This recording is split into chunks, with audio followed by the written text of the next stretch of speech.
Hello everyone, this is Dr. Dix coming back at you with another video. Like, share, subscribe to the channel. I appreciate all my followers and any of my current followers. Reach out to me on LinkedIn at Dr. Patrick Dix. Also Instagram, Dr. Patrick Dix. YouTube, what you're watching this video on now, or if I upload it to another platform, Dr. Patrick Dix. And also, just reshare the video. So again, I appreciate your support. So this video today is aimed at women and social intelligence and emotional intelligence.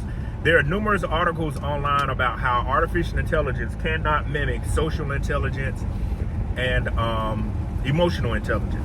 And I know many women work in the counselor fields, your social workers, your psychiatrists, etc. And artificial intelligence is here. It can assist in those positions. But one of the things is it cannot completely replace you.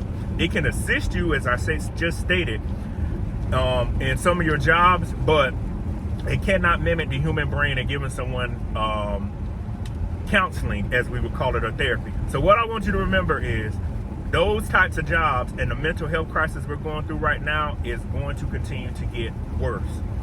When I say worse, we have a lot of people that have a lot of mental health problems going on in the world right now, and they need all the help they can get. So if you like helping people, these types of fields are for you.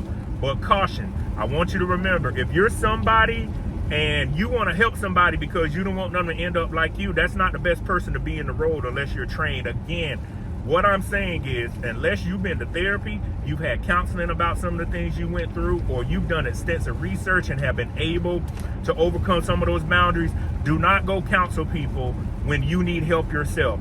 That's like me telling a woman, your menstrual cycle, we're going to be real, your menstrual cycle going to make you feel like this when I don't even have ovaries in a uterus. How can I talk about something that I've never done or been around? I mean, I've been around it, y'all know what I mean, but how am I tell you about your menstrual cycle? We would just take it there and be real.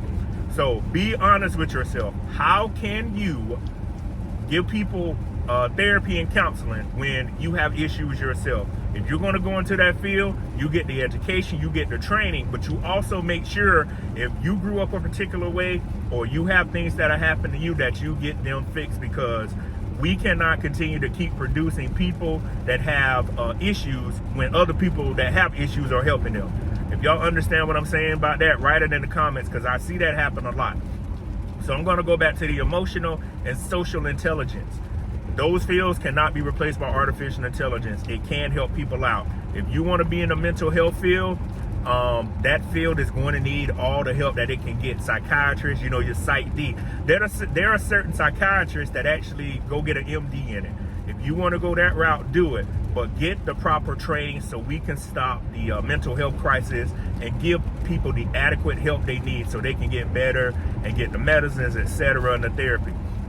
So also, again, the social workers. I've been around and I've seen most of the social workers I've seen are women. I've seen very few men in that field. So I know men will say, hey, you know, men could be counselors. There are male counselors. I'm going to make a video for y'all, but this video right now is aimed at women that are counselors and want to help people be social workers. So again, just think about this. If somebody's feeling sad, how can artificial intelligence diagnose you and say, oh, you feel sad? The only reason it'll know that is if you type something in or research something. The human experience and human interaction is so vital right now. I'm just naming two things right now: social intelligence and emotional intelligence. Those are two things right now. And as I do more videos and continue to research artificial intelligence, that we need people to be there to deal with it. Think about on a job right now. Perfect example, just thought about it. People lose their job to artificial intelligence or automation. How can the technology eliminated their job know how they're feeling when they just lost their job? If you're a counselor or a therapist, or you deal with people that in grief counseling, people that lost someone, etc., or going through an addiction, you know exactly how somebody is feeling because you can diagnose them and there's therapy for it. So that human interaction is always going to be there.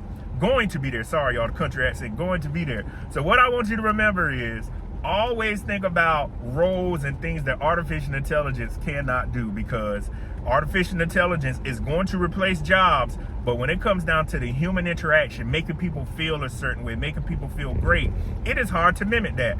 We can use deep learning, we can use the neural networks to mimic the human brain, but to use technology to just reproduce the human brain to a T, to figure out how everything is going, that is going to be extremely hard. Are they trying to research it and do it? Yes, they are. Excuse me. But if that happens, they still must in the future. If that happens in the future. Currently, that is not happening right now. They're focusing on jobs right now. Currently, this is the biggest stuff that's going on right now with the manual labor jobs, the jobs that require a lot of repetitive motions, the cognitive jobs to where people have to do a lot of thinking. But when it comes down to the human touch, touching somebody's hand, telling them everything is going to be okay, I know how you're feeling. They can't mimic that. Not they, but the software cannot mimic that. And if somebody out there knows about it, please write it in the comments. But I've been researching, and there is no way to research how to mimic the human touch and human interaction. That's a debate, I've had with people before. I said that software cannot do that. It could do a lot of things. And would you want a piece of artificial intelligence telling you, hey, Patrick, it's going to be okay? And then the voice sounds robotic. Because now when I watch a lot of the TikTok videos or the Instagram videos, you could tell the voice is robotic and it's just reading something. People are using artificial intelligence for everything, but I'm against using it for counseling and therapy services. Now, you can use artificial intelligence to help come up with a questionnaire. You can use artificial intelligence to say, hey, I recommend you go to this place. That's a different thing. But to physically sit down in an office and counsel somebody, we have to be very honest with ourselves. Ask yourself this, and write below in the comments. Would you want a piece of software giving you grief counseling? Would you want a piece of software saying, hey, I know you had a traumatic experience losing your job or the company closing down. We could tell you what to do. There are going to be some people, make no doubt about it, there are going to be some people that actually are going to rely on the software for that, but the human interaction and human touch will still overpower that. So if you're in those fields or thinking about getting those fields, think about what I'm saying. Only get into those fields. This is my advice and my opinion. The best counselors are people that have actually been through the experience and got therapy for it.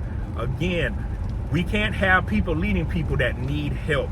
That's a big problem in our community right now. We have people telling people things and giving them advice that need help themselves. That's for a whole different video. Y'all know exactly what I mean if you're in our community. We need people that have went through things, got therapy for it, fixed it, got educated, and say, hey, I went through that before. I went through the therapy. This is how the therapy is going to help you out. Because you'll feel more confident giving somebody help if you've been through the experience. I have been through things, and I've been to therapy before. So one of the first things I recommend to people is go get therapy, go get counseling. But again, with the social and emotional intelligence part of artificial intelligence, it cannot replace humans. It can help out, but it cannot replace. And if you're in those fields, being a counselor, therapist, social worker, etc., continue to do your job. The world needs you. Mental health needs you. Everybody needs you. So again, this video was talking about artificial intelligence, social intelligence, and emotional intelligence. And again, thank you for watching the channel. I appreciate it. Like, share, and subscribe, and share my videos. And I'll see you on the next one. Peace.